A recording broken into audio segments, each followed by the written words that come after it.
Buongiorno a tutti, eccomi qua, sono Franco Tosini, responsabile del centro sperimentale ortofloricolo Po di Tramontana. Sono in mezzo, letteralmente parlando, a un campo di angurie, una prova sperimentale varietale che è stata trapiantata il 5 di maggio e coperta con tessuto non tessuto, una prova di due tipologie di angurie, Crimson Sweet e Sugar Baby. Qui come vedete mi alzo, sono 2-3 ripetizioni, prima, seconda e terza. Le prime due sono piante innestate, l'ultima, la terza, piante franche, dove le piante sono meno vigorose, e vedremo poi alla fine le differenze che ci saranno tra le due tipologie di piante. Torniamo un attimo alla prova.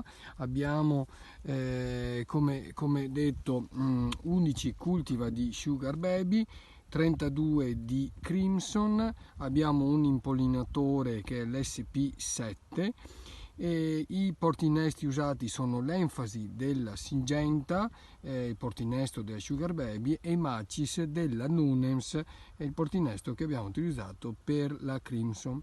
Questo primo video è una prima puntata perché vogliamo poi seguire delle altre dove andremo a farvi vedere i diversi frutti, ovviamente delle diverse varietà, con il frutto con la propria buccia, il frutto tagliato in due parti per farvi vedere la colorazione della polpa, l'assenza, si spera, di semi, il colore più o meno acceso e i primi risultati. Parliamo del peso medio e del grado Brix, per cui questo è l'anticipo, la premessa di questa prova, farvela vedere in campo e poi le prossime puntate vedere i frutti che raccogliamo. Vi ringrazio dell'attenzione, vi aspetto alle prossime puntate. Arrivederci a tutti.